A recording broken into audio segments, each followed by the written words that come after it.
On March 7, 2024, defendant John Gerard O'Shaughnessy was charged in the Harris County Criminal Court, Texas, with one misdemeanor count of driving while intoxicated under the Texas Penal Code Section 49.04. The charge stemmed from a 911 call placed by Sonic Drive-Thru employee Raquel Castillo, who reported that a vehicle containing a male and a female had struck a portion of the drive-thru property and that the occupants had attempted to order alcohol. Responding to the vehicle's registered address, Officer Brooks Spash of the Deer Park Police Department located the vehicle in a driveway, initiated contact with a male standing near the driver's side door, and subsequently placed Mr. O'Shaughnessy under arrest after allegedly observing signs of intoxication. On October 23, 2024, trial commenced before Judge David Fleischer. Student prosecutor Alex Macias argued for the state alongside Assistant District Attorney Michael Haddad, while defense attorneys Tyler Flood and Savannah Luna represented Mr. O'Shaughnessy, who immediately opened proceedings with a motion to suppress, challenging the legality of the police detention. However, before with that Judge Fleischer, God, I never want that experience again.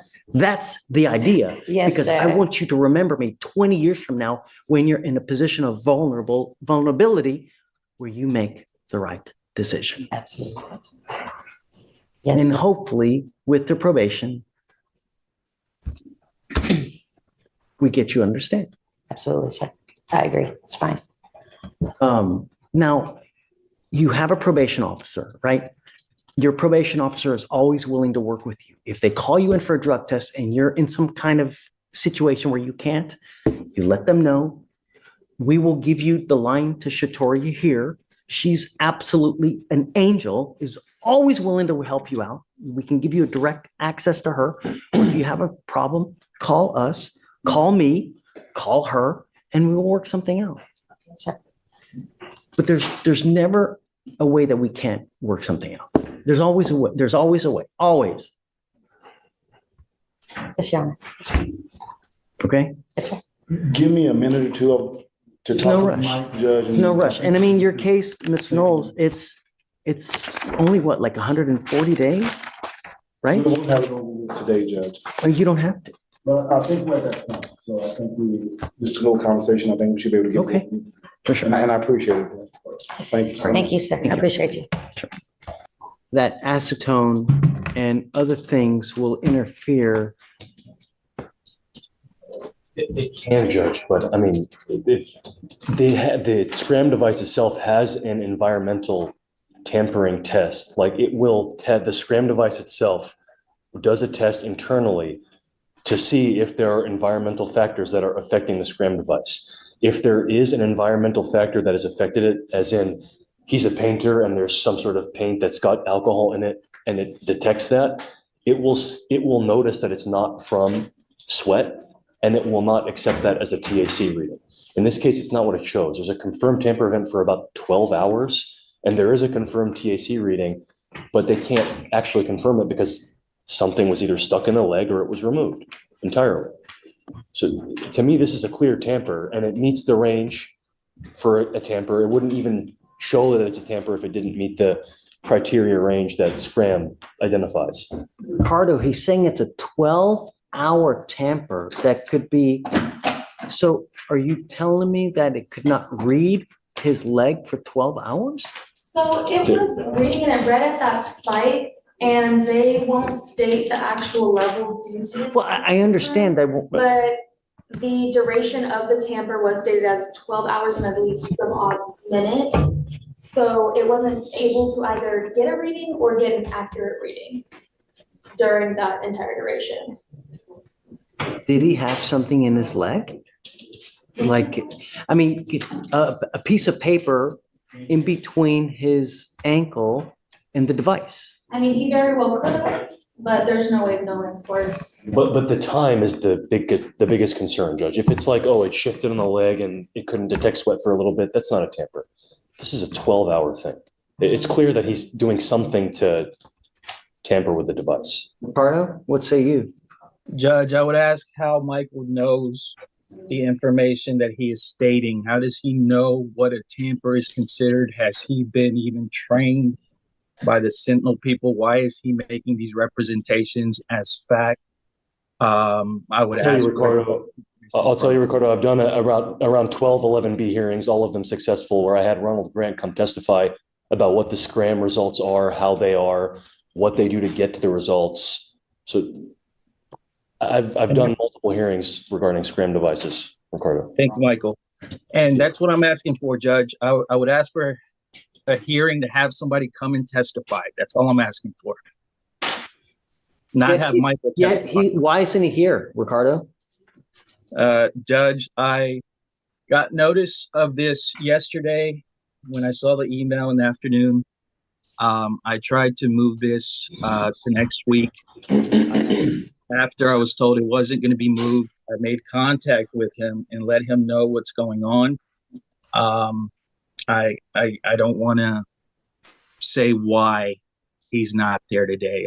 I'm in a position where I need to make representations to the court, and so I'll just leave it at I let him know that there's a court setting today, and the issue is notice. I mean, this note I let him know like at 5 in the afternoon yesterday, Judge. I mean, we got notice of this yesterday, and he's expected to show up today during the holidays.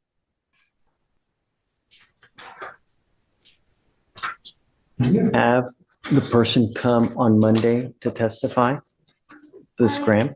Yeah, I can reach out to one of the case managers. We have to subpoena them, don't we? Yeah, it'd be Ronald Grant, Judge. He's the one that comes and testifies. And Do you mind subpoenaing him? Can you? to come on Monday. Monday, I don't know if he would respond to it, Judge. I have a personal relationship with him. He might, but I mean, it's right after the holiday, so I don't know if he would on such short notice. Can you reach out to someone to come on Monday so we can figure out, is it a true tamper? What's he doing to the device? Yes, Judge, let me try and see how to go about that. Well, and I will say, Judge, there's no way, like Ronald won't be able to tell you. The most he'll be able to tell you is it meets the criteria in the SCRAM report for what a tamper is. And that's all he's going to be able to tell you, and you're going to have to decide yourself whether you believe that the defendant tampered with the device or not. Ricardo, I will give you the benefit of the doubt. He's got to bring his ass here on Monday morning, 8:30 in the morning. And if he fails to appear Monday morning, I will 100% revoke his bond. No ifs, ands, or buts. Judge, if I may, Judge, my understanding is we could easily do a hair follicle test to see if alcohol is going to pop up. I don't know what kind of services pretrial services provides. We don't but- offer a hair follicle test on our end at least. They don't do hair follicle tests here. Well, Judge, the only thing I can say about this, thank you for having a hearing on this. This isn't the first time you've heard of the problems with the SCRAM device. And so all I'm asking for is before you do anything on it is let's have a hearing and let's Yeah. figure out what happened. Ricardo, I will tell you, it would probably behoove him to do whatever he can proactively to show, but him coming up here and telling me that he's just, I don't know. I get a lot of people that try to sell, Well,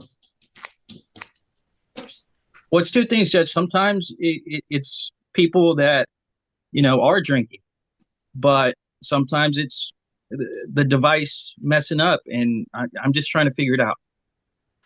The problem is it's our second DVR. We're on number 2 now, Right. So we'll set it for Monday. He has to defend it. He has to be here. I'm setting it for bond forfeiture. If he fails to appear, there's no excuse. Okay, I'll let him know, Judge. Thank you. Thanks. Judge, real quick. Sure. Hey, so are we going to be ready for a hearing on Monday, or it's just he shows up Ready. on Monday? Be ready. No, be ready. Okay, perfect. You Sounds want a good. hearing? I'm giving you a hearing on Monday. Sounds good. Thank you. You asked for it, you're getting it. Sounds good. Thank you, Judge. All Appreciate it. Okay. All right. Are you ready? Okay, let's do it.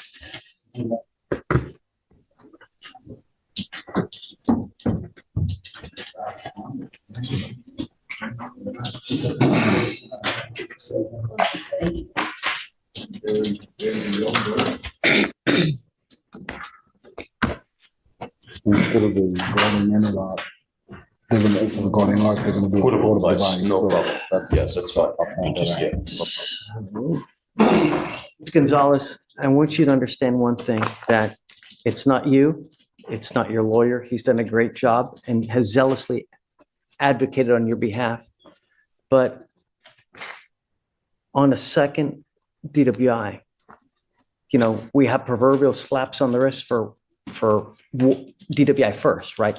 I get it. People make mistakes. It happens. We all make mistakes in life, right? But you can't continue to make the same mistake and expect the same result and reward, right? Because the proverbial slap on the wrist, the so-called time served, right, is exactly what it is, because you're supposed to do jail time on a DWI, right? And when you're walking out of here, you know, and there's no jail time, it's basically, it's kind of like a reward, right? Absolutely. But you can't continue to pick up DWIs and expect rewards. We don't work like that. We don't operate like that. And we want you to learn. And believe it or not, I really care for you. And I want to see you succeed. I want to see you do well. But no more proverbial slaps on the wrist. There now is a lot of baggage that you're going to have on your back following today and for the rest of your life. You know, after today, you're going to have these 2 DWIs on your record. Like I've been harping on you over and over. You get into a car, the slightest smell of whatever it is, they're probably going to take you down and charge you with a felony. And if you thought this was expensive, if you thought this was bad, wait till you get upstairs. There are judges up there that just watch out. Now, you guys have worked out an agreement. They're offering you 180 days in jail to be probated for 16 months. As part of the conditions, you will do thinking for a change. You will do a repeat offender DWI education class. You will do 2 victim impact panels. You will also do a TRAS, which is an evaluation to see what other conditions you may need. She's completed. And a recommended income for a change. Change. Okay, well, okay. I'm surprised that no outpatient, no, not necessarily residential, but no outpatient treatment at a minimum. You know, typically in these cases, when we see these, they usually order, you know, intensive outpatient treatment or supportive outpatient treatment, which is kind of like a like AA-ish type issue. So regardless, if that's what they think, then that's what they think. I'm going to follow it. So that's what you must do. No breath test refusal. So if you're pulled over in a car and an officer asks you to submit a breath test, you must do it. If you don't, you're in violation of the probation. 30 hours of community service and a guardian interlock. Do you have children, Ms. Gonzalez? Yes, sir. Okay, I think that you probably be better served to do a instead of the dumbass community service, to do it like a parenting class, because I think that has more value than just working on the street. Now, like I said, all we want you to do is learn from this. You know, take these classes, take it to heart so that you don't ever come back. Yes, sir. If you do well after some time, I will allow you to report via Zoom. Okay. You got to also understand that when you're doing these probations, these probation officers have your life in their hands, right? If you are nice to them, crack a joke with them. If you're their first appointment in the morning, you're probably going to get someone on their good side. If you go in there at 4 p.m, you've got a bunch of excuses, right? They're probably not going to be happy. They're going to be irritated. They're going to want to go home. Don't expect any good thing. In life, that's how it goes. If you're nice, you get more with honey than you do with vinegar. Yes, sir. Same thing with a probation officer. Gotcha. You're giving up the right to a trial, right to compel witnesses to testify on your behalf, confront and cross-examine your accusers. If you're not a citizen, there are possible immigration consequences. You can be deported, excluded from the country, denied naturalization under federal law. You give up the right to appeal. So once you plead guilty, you can never change this or undo this. Yes, If sir. you violate this probation, I'm going to issue a warrant for your arrest. We're going to put you in jail, bring you back out, talk about if you violate your probation. If you do, you're looking at 180 days in jail. Yes, sir. You understand? Absolutely. How do you plead to the offense, ma'am? I will find you guilty. I will follow the agreement. Is there an accident in this case, Michael? No, Judge. Okay. I have to suspend your license. I'm going to suspend it for a year. Do you have a license now? No, sir. Okay. I think that that's probably what we should also do, is try to get her license. You know, have you ever had a license? I did have a license. It got suspended with the first DWI. And back then they had a bunch of like, extra fees. It was the Surcharges. surcharge. Yeah, so I wasn't able to get it back because it was so high. Then they canceled all that out. I had just finished paying off everything to reinstate my license 2 weeks maybe prior to this happening here. Michael, do you mind running her license? Yes, Judge. Did you handle the ALR hearing by chance? I did not. There was Okay, nothing to handle. On a subsequent, it's usually a 2-year license suspension when it comes with regards to the ALR. So it may very well that you may have a 2-year license suspension. I do see that she's not eligible, Judge. ALR, Yes. 2-year. I mean, it says- depends what happened with the first ALR too. Well, it actually says that she was suspended because due to no insurance. It says surcharge due, no insurance. You know when that was, sir? Did you get a ticket for no insurance? No, sir. I haven't gotten pulled over. This was the first time in many years.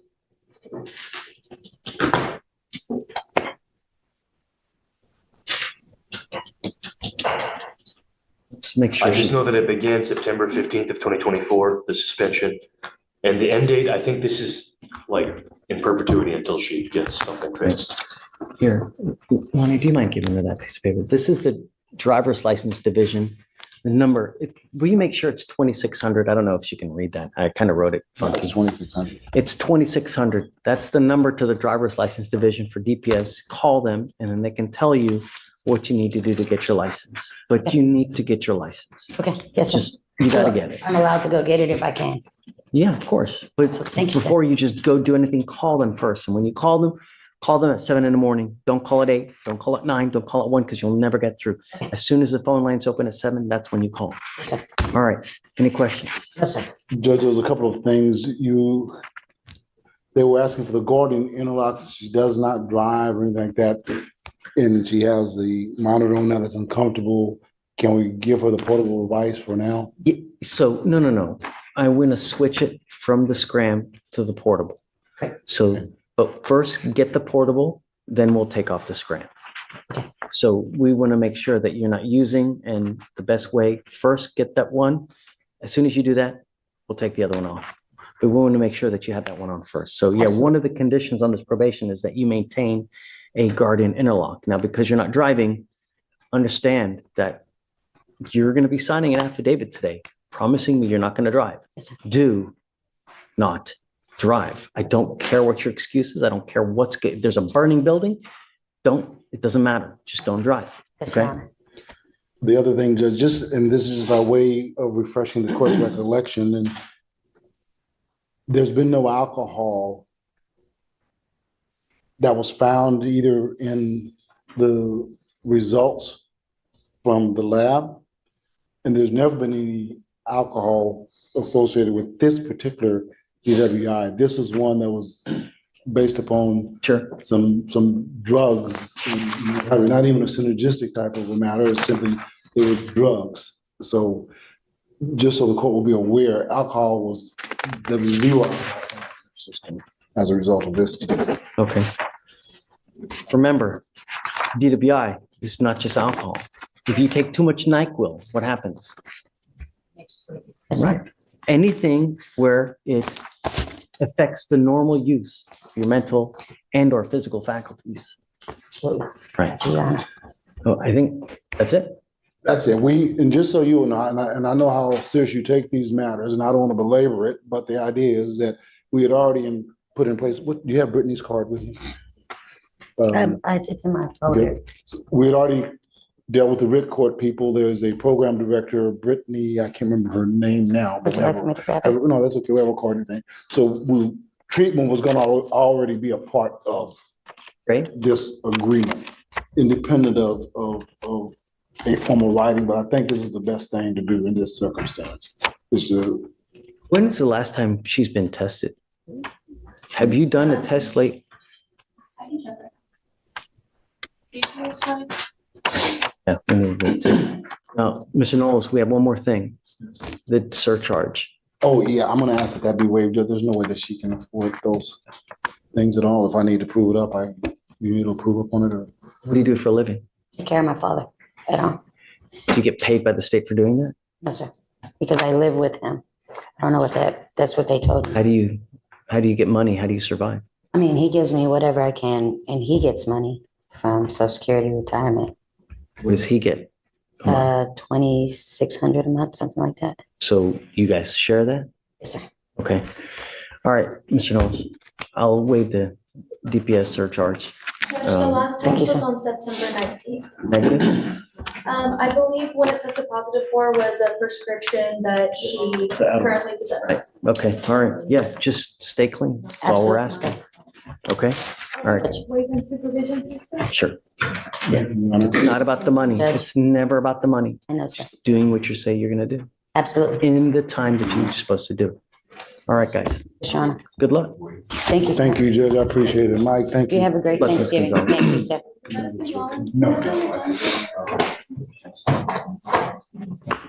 Again, and again, and again, and again, Mr. Woods.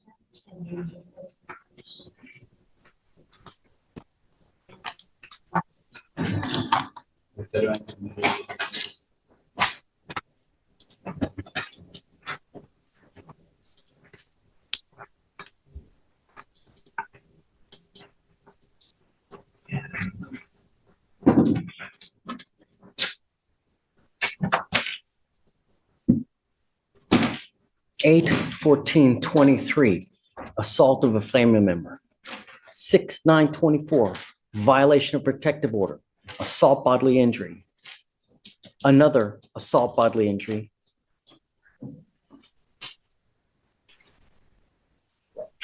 February of 24, assault of a pregnant person for which you're on deferred now, and now you've picked up another. You now stand charged with criminal mischief. You are facing up to 6 months in jail and or a $2,000 fine. So 1, 2, 3, 4, 5, 6 cases, all in a matter of months. We are going to do probable cause. You have the right to remain silent.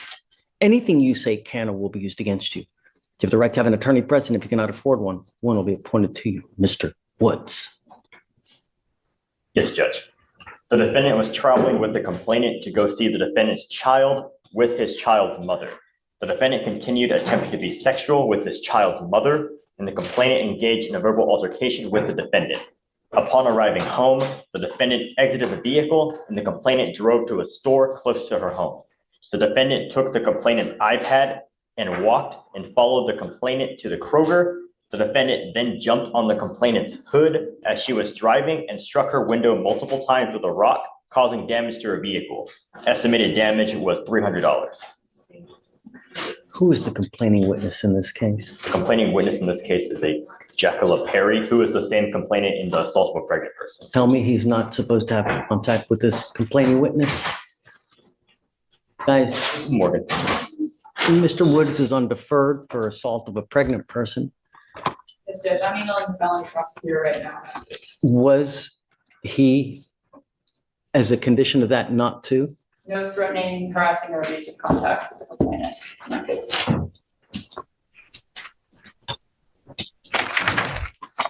Mr. Woods, I'm going to find that there's probable cause to go forward with your case. I'm now sending you for a drug test. I want to know what, if anything, is in your system.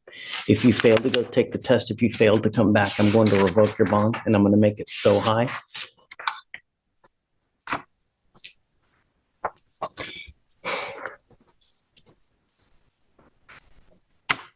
On one ankle, I'm going to put a GPS monitor because I'm ordering you not to have contact with this person. A GPS monitor in a foot radius?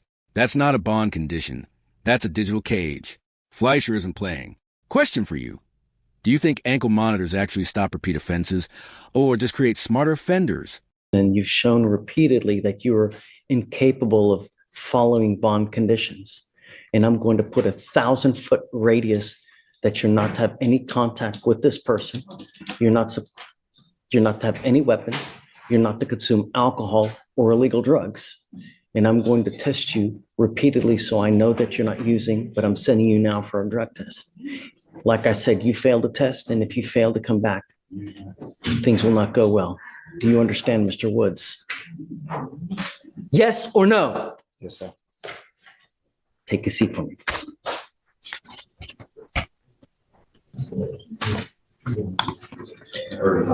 Mr. Burrows, you're charged with driving while intoxicated. You're facing up to 6 months in jail and or a $2,000 fine. You guys have worked out an agreement where they're offering you 180 days in jail. It is probated for 12 months. As part of the probation, you will do a DWI education class, 2 victim impact panels. You must do a TRAS, which is an evaluation to see what other conditions you may need. If they assess other conditions, you must fulfill those conditions. No breath test refusal, meaning if you were pulled over in a car and an officer asks you to submit a breath test, you must submit. If you don't, you're in violation of this probation.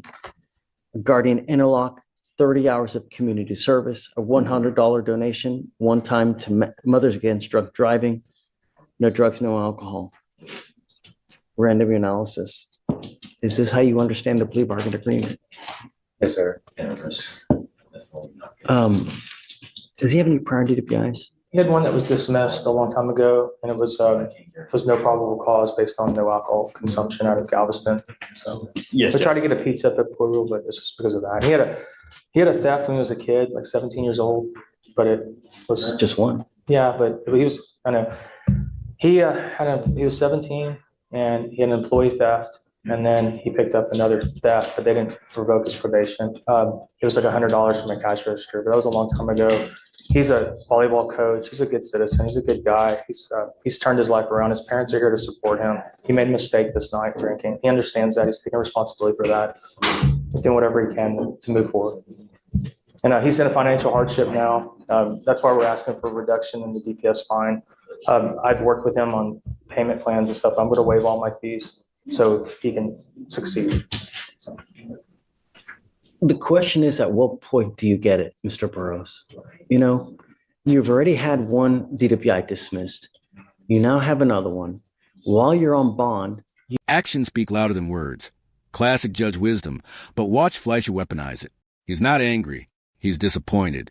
And somehow that stings more. Ever had a judge call you out like this? You have bond violations. So for you to come here and tell me that you've changed and that you're a different person and this and that goes in one ear, goes out the other. I don't believe it. Actions speak louder than words. And you can lie to me, but you can't lie to yourself, you know, and your record, you know, life is hard enough being a young Black man in America today, right? And the more convictions you get, all you're doing is you're making life more difficult. With these theft cases that you get, with these DWI, I mean, it's one of the worst cases that you can possibly pick up, because these theft cases brands you as a thief, and people are scared to hire potential thieves, because I'm always going to be thinking, well, if I hire him to work for me, I know that he's got not only one prior theft, but 2 prior thefts. Is he going to steal from me? Same thing now happens with the DWI. You've had one dismissed. Now you have another one. What's it going to take for you to get that we mean business, that public safety is our primary concern? And when you don't get it, and when you continue to pick up criminal cases, there are really grave consequences. You need to understand that from now on, after today, you're looking at a minimum of 30 days in jail. No, hold on a second. Hmm. 90 days in jail at a minimum for any new cases you pick up here in county court. Don't matter how small it is. From now on, you are looking at a minimum of 90 days in jail.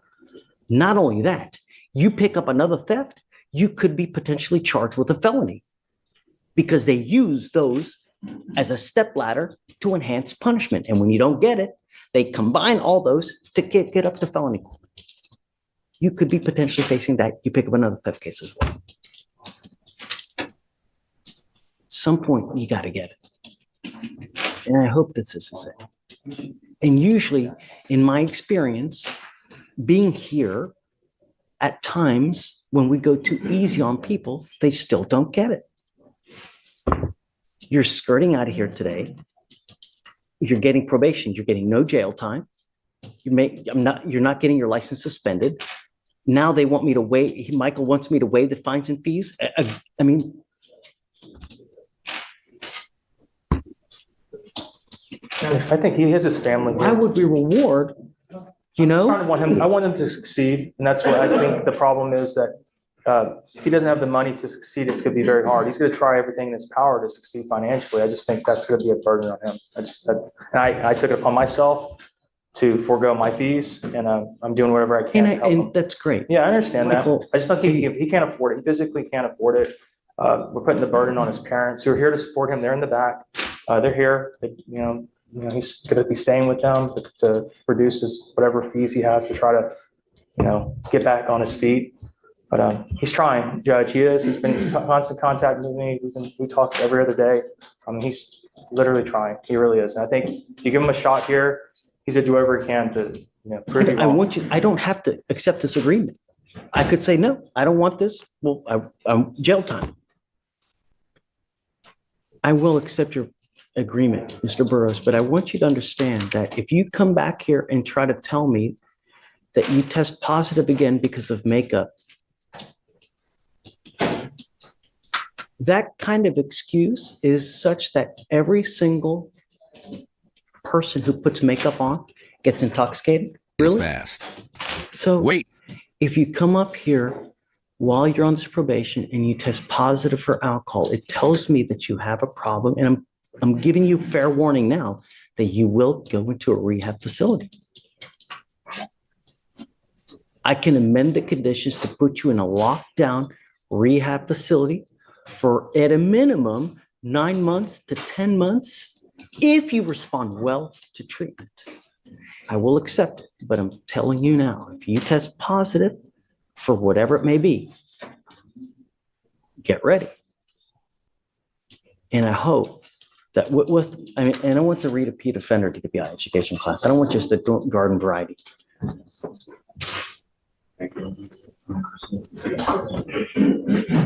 Your record speaks and tells everyone in the whole world about you. So if you ever get pulled over again, you need to understand that you will probably get harassed.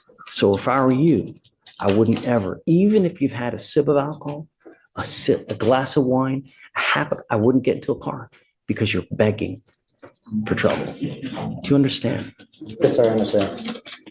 You give up a lot of rights by entering this agreement. You give up the right to a trial, right to compel witnesses to testify on your behalf, confront and cross-examine your accusers. If you're not a citizen, there are possible immigration consequences. You can be deported, excluded from the country, denied naturalization under federal law. You give up the right to appeal. Once you plead guilty, this will go on your record, Mr. Burrows. It's going to be there for the rest of your life. You can never take it off. From now on, like I said, you're facing a minimum of 90 days in jail for any new cases that you pick up. You must do your classes on time.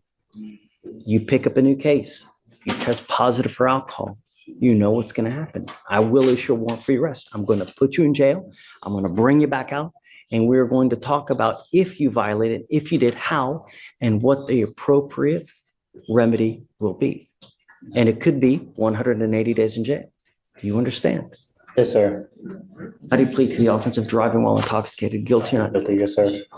You need to understand that one of the things that they're ordering you to do is a TRAS. This is an evaluation. They may assess intensive outpatient treatment. Who's done the TRAS? They recommended IOP SOP. Okay, I think that's a good thing, right?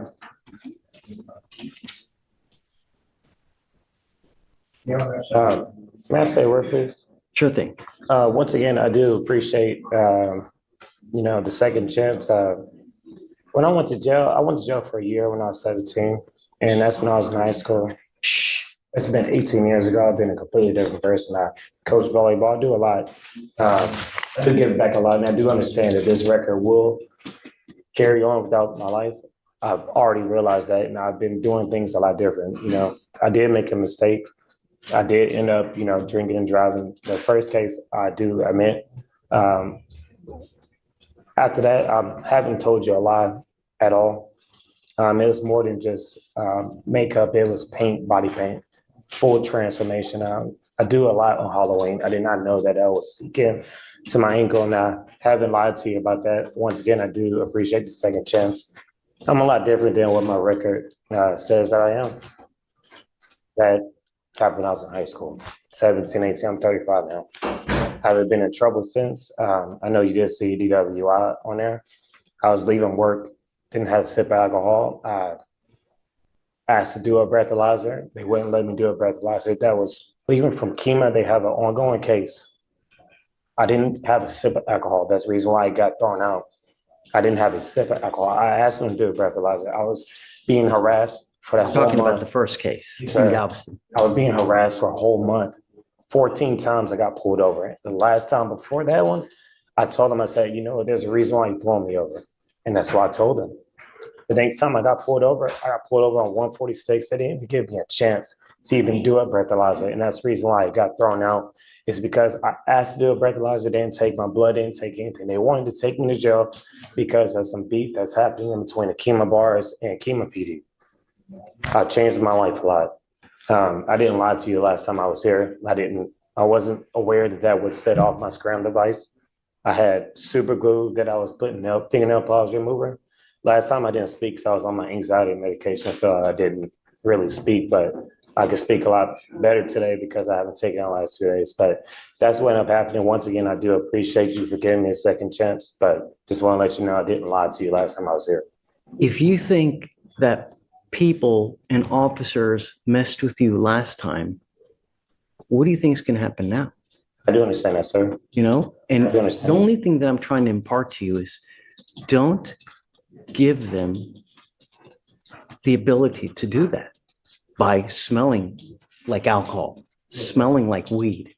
Because when you get into a car, the faintest, funkiest smell of whatever, it's a great excuse for them to take you down. Yes, sir. This time I did drink. I did not. Look, that. you don't Yes, have sir. to say anything now, but Yes, sir. I want you to appreciate the gravity of it, because when officers like me, I don't know you. I have but a mere 10 seconds, 20 seconds, maybe 5 minutes to get to know who Sydney Burroughs is. Yes, sir. One of the things I use to find out who you are is your record. I understand. So when an officer pulls you over, they're going to see DWI, theft. And I don't know if there's other things as well, because I don't get access to everything. But when they see that, they're going to be, holy moly.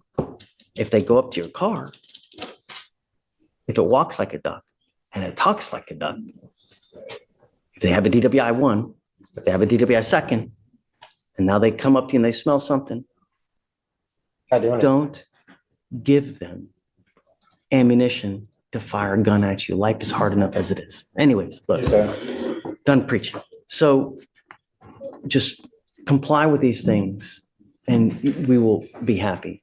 Yes, Michael, and I'm going to tell you now that I will waive your court costs and your supervisory fees. But if you come back with another DWI, I want you to understand that the next time on a second, you're facing around $6,000 at a minimum of supervisory fees, not to mention court costs of another $500-600.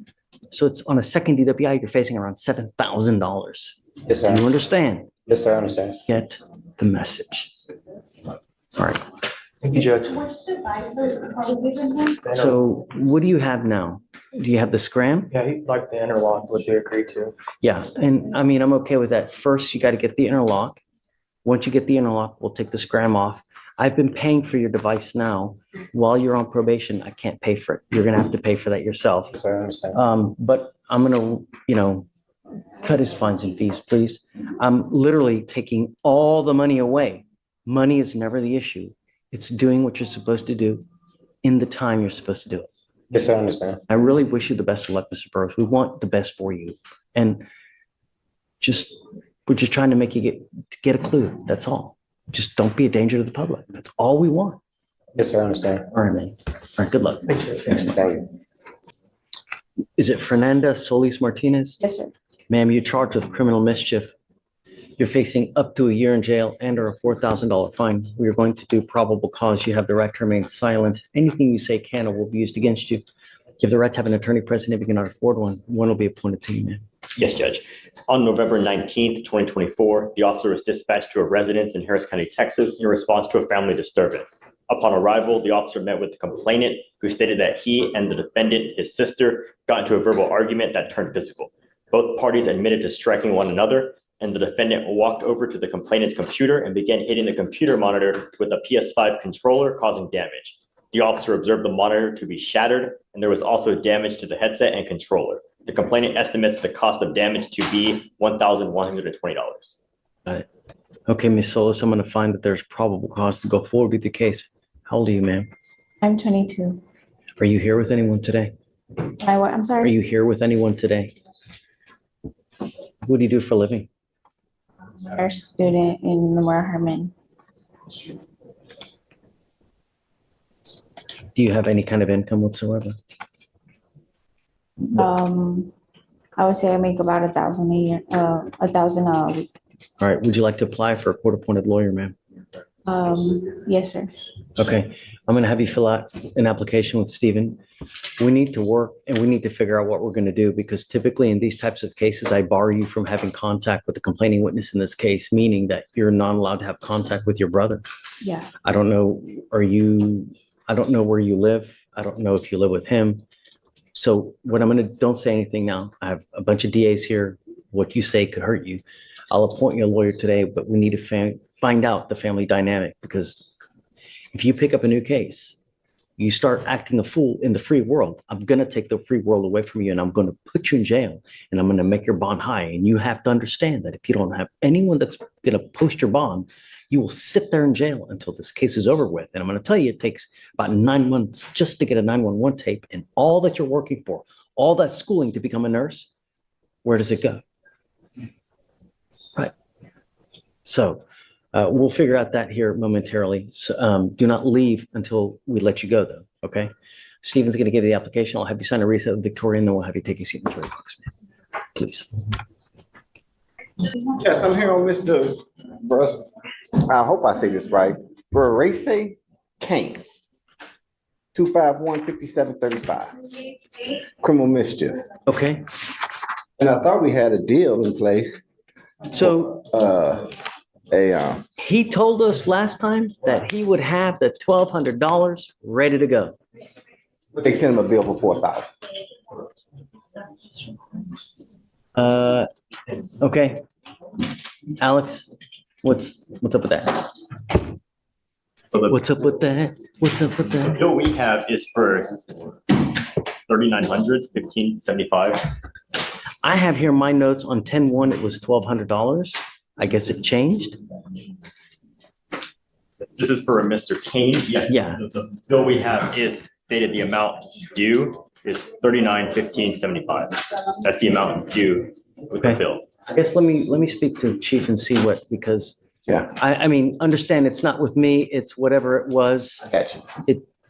My notes are all, can be wrong. Hey, I'm sorry to bother you. No, it's okay. This is Mr. Kane. In my notes here, I have it beginning of October, the restitution was at $1,200, but I'm guessing it's, or I'm being told it's more now. I don't know what happened.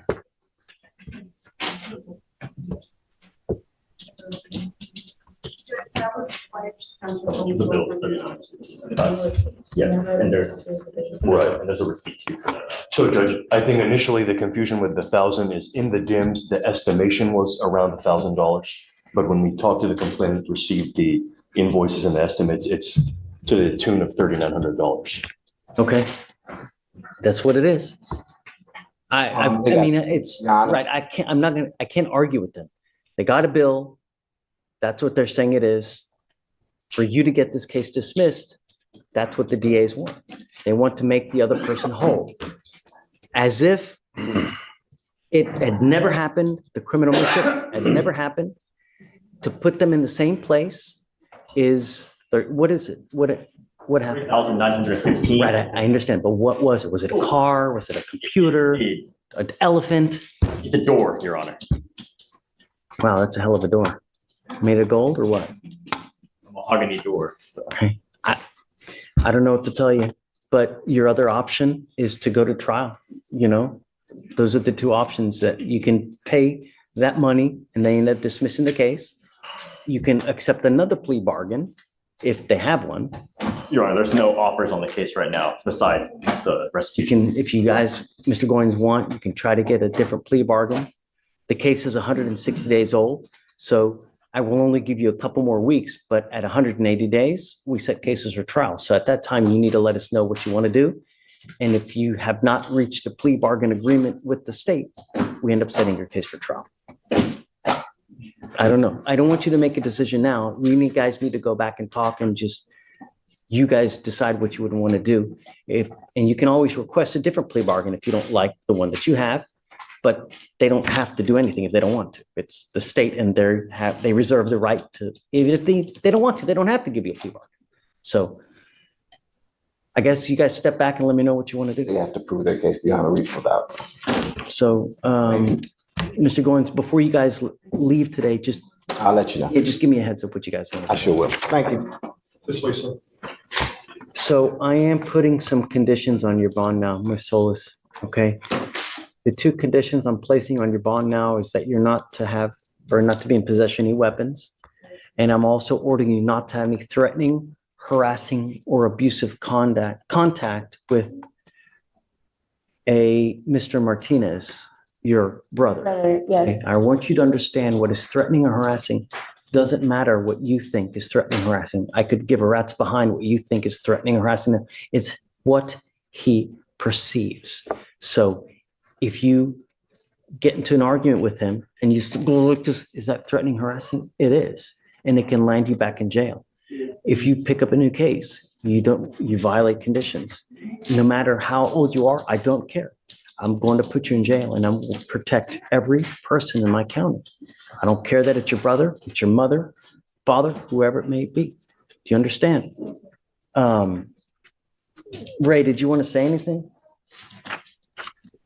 No, Judge, we talked about the no threatening or harassing, and I've explained to her that the state is offering restitution. I just need to get the PTI contract and the restitution receipt so we can get all that paid.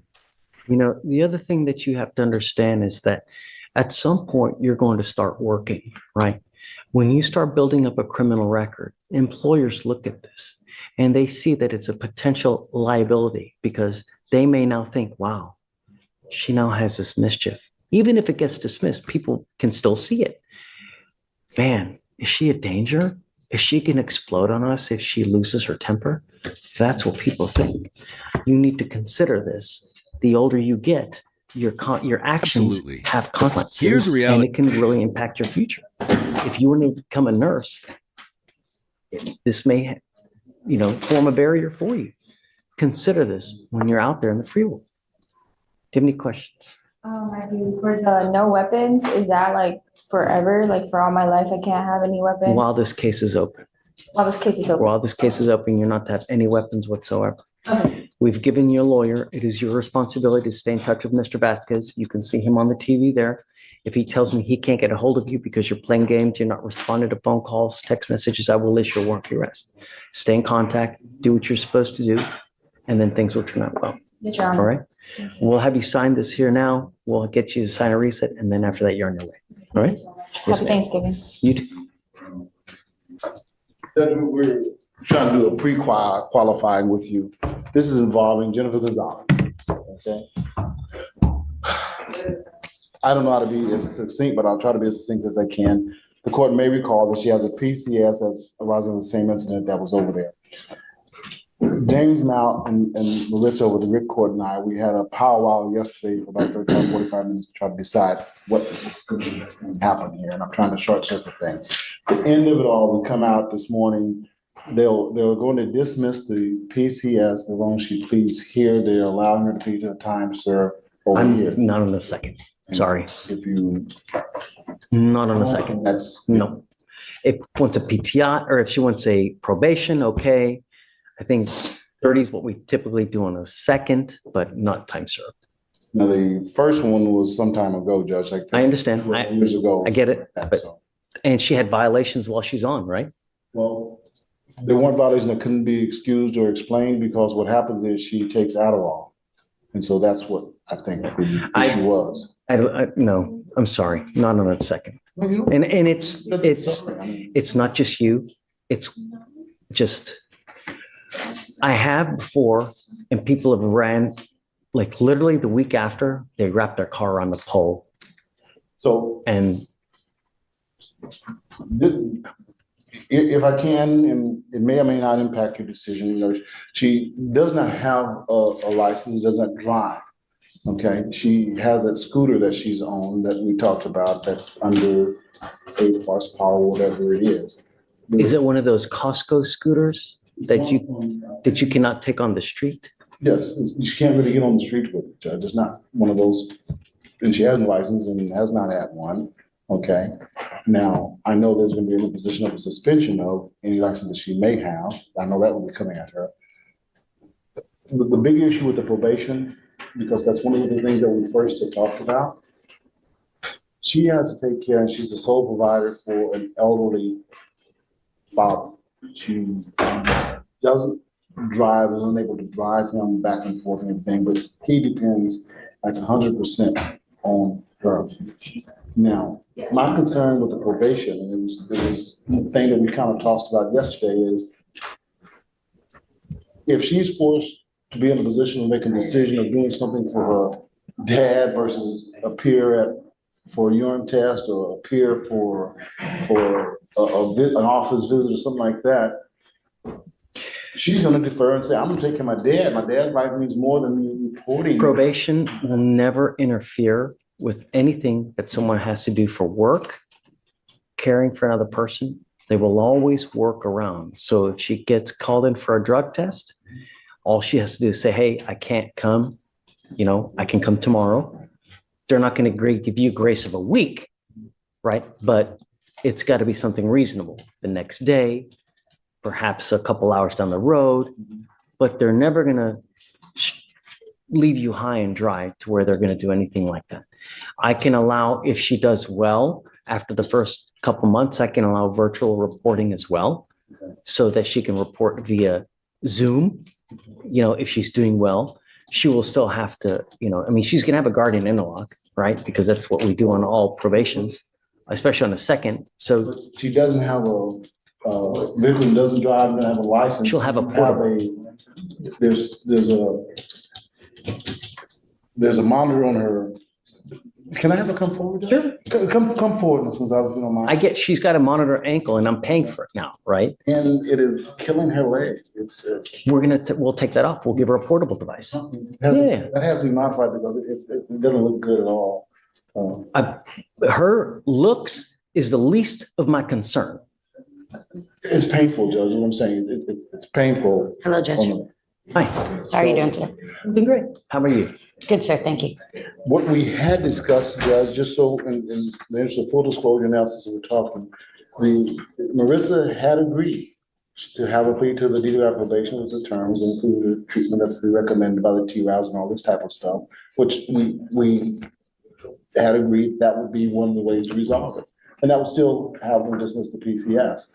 But once we talked about the idea of setting her up for failure, if you would, I wasn't comfortable that she would be able, or this court might even be able to accommodate issues that would arise because she couldn't either get to her meeting or You can always accommodate. Always. There's never a way that we can't. Never doesn't work in our vocabulary. And the thing that I want you to understand is that I don't, you now, once you plead, if you plead to this, it's going to go on your record. It is now a second offense. And the last thing we want is for you to graduate to felony status to where you're looking at 2 to 10 in the penitentiary. Absolutely. Right? Yes, And I need, and I want to make sure that you understand that there are consequences to behavior. You need to understand that if you ever get in a car, you smell like alcohol, you smell like dope, they're not going to care whether you're spilling, fall down ass drunk where you've urinated yourself with your vomit. It doesn't take that for them to file a felony charge on you.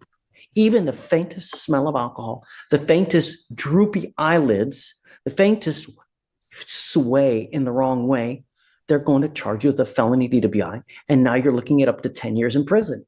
I, at all costs, want to make sure that that doesn't happen. And in my experience, what I've seen when people have too easy, right? It never works out well. And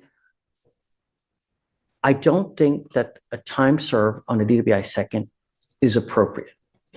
I understand that you may take care of other people. I understand that you may have life issues. Actions have consequences. You not only have this DWI second, but you also have a felony possession of a controlled substance. He's worked a tremendous deal where they're going to dismiss the felony case. I'm going to tell you now, anytime you can avoid a felony, you're winning. Anytime, it doesn't matter. Because once you get that felony conviction, I cannot tell you how many doors that closes. And not only just from potential work, but I'm talking issues with the state, being able to get state resources, funding for things like food stamps, perhaps lose the right to vote. Just, it really closes a lot of doors. And I want to make sure that that doesn't happen, you know? So, we usually, now this is a second, you by law must do 5 days in jail as a condition to probation, right? I don't know if you guys have worked out an agreement where they're going to waive that and plead it down to a first, thereby waiving the jail time, but there's mandatory 5 days in jail as a result of this. That's what you need to understand, which is the other consequence of this. Now, if they're willing to do that, I'm certainly okay with that, but time served. And the probation, if you do well in the beginning and you show us that we can trust you, we will allow you to do virtual reporting through Zoom. But we have to know that you're going to do well. There are not going to be any issues. And most importantly, you're not going to use. Absolutely. Because that's what matters. Yes, sir. All we're trying to do here is make sure that you don't take a life on the road. So that you have enough of a crappy experience here that 15 years down the road, when you're placed in a position where you're intoxicated out there, man, should I get this car? I had such a... And Judge, the raising end. The racing end. The racing end. Good morning, Judge. Good morning, sir. So you're charged with interference with the duties of a public servant, and this is a Class B misdemeanor. You're facing up to 6 months in jail and or a $2,000 fine. We are going to do probable cause. You have the right to remain silent. Anything you say can or will be used against you. We're going to do probable cause. Just hang tight, please. Officers were dispatched to a disturbance between the defendant and an Uber driver in Harris County, Texas. The officer stated that when he arrived, both parties were calm and smoking with one another. Officer stated that he saw that the defendant was intoxicated and asked whether the defendant's wife would come and get him. The defendant said his wife would. And the defendant and the Uber driver began going back and forth with each other about charges. An officer made the decision to detain the defendant and take him to a sobering center. Officer asked the defendant to put his hands behind his back, and defendant tensed his arms. Additional officers arrived and detained P. Judge, I know it's not, you don't argue. Tensed his arms? Really? Yeah, Judge, I know it's not time to argue probable cause, but I'd like No. push it out a little bit. I already got it. Yeah, Judge. I understand. What kind of, I mean, just you're tensing your arms? That's madness. We have enough cases. Come on. No, I'm going to find no probable cause. Just remember, when you're out there in the free world, if you're going to get lit, be very careful. Do you understand, Mr. Thurston? Absolutely. I'm sorry. Did you want to say something? Oh, it's okay, Judge. We're dismissing the case. Just be careful, you know, really. Okay. All right. We got you, sir. Thank you, Judge. Thank you, Mr. Pine. I mean, doing the right thing. I got it. That's why. Thank you, Judge. All right. Always a pleasure, Mr. Haggard. Good seeing you, Judge. Mr. Rodriguez, you're charged with tampering with a government record. You're facing up to a year in jail and or a $4,000 fine. We are going to do probable cause. You have the right to remain silent. Anything you say can or will be used against you. You have the right to have an attorney present. If you cannot afford one, one will be appointed to you, sir. Yes, Judge. The officer was conducting patrol and observed a vehicle with a temporary tag. The officer ran a search that did not come back with a return. Traffic stop was conducted, and the officer made contact with the driver, who said this was their father's car, and he got the tag. Officers were able to speak with the defendant, who stated he was a construction worker, and he was given the car as payment. The defendant stated he bought the tags off some lady on WhatsApp, and the defendant said the lady advised him it was all legit. The defendant stated he met the lady once to receive the plate, but since then, the plates get mailed every month. The defendant paid her $75 a month and had bought approximately 10 plates from her. Mr. Rodriguez, I'm going to find that there's probable cause to go forward with your case. Tell me, are you a United States citizen? Are you in this country with or without permission? Excuse me? Are you in this country with or without permission? I don't have permission. What happens if you go to jail? ¿Cómo? ¿Qué le pasa si va a la cárcel? I don't know. Think. Piense. No, pues, ¿qué me pasa si voy a la cárcel? What would happen to me if I go to jail, you said? Are you in this country with or without permission? Mr. Rodriguez. Estoy sin permiso ahorita porque estoy queriendo ya arreglar. I'm without permission right now, but I want to fix it. Quiero que piense. No, pues, yo sé que no está bien que esté sin permiso. I don't think it's okay that I'm without permission. Immigration sweeps the jail on a daily basis. Every couple hours, immigration goes through to see who is in custody without permission in this country. And if they find you, they will put a detainer on you and you will sit in jail until the case is over with and then shipped off to immigration, where you will sit for another 6 to 9 months waiting for immigration to do whatever they're going to do. If you do not want that to happen, do not violate the conditions that I set forth. Do not pick up any new cases. If I find that you do, then I'm going to put you in jail. And if you're unlucky enough, you will be there for an extremely long time. You understand? Okay, yes. Do you have a Texas driver license? De conducir de Texas? Tengo, pero está expirado. I do, but it's expired. So you don't have a Texas driver No tiene license. licencia de conducir de Texas. You are not allowed to drive. Puede manejar. Can you run his license, please? There's no license on file in our system. You are not allowed to drive, Mr. Rodriguez. And I'm telling you now, I don't care what is going on in your life. Until you have a Texas driver license and liability insurance, you're not allowed to drive. And if I find that you do, you can be facing a lot of time in jail. You will be signing a promise with me. This is an affidavit that you're not going to drive. I don't care what's going on in your life. There's nothing you can do or say that can justify getting into a car. I don't care if someone has to go to the hospital. If you don't have a license and liability insurance, no driving. And if I find that you do, I'm going to put you in jail. You will not get any more PR bonds.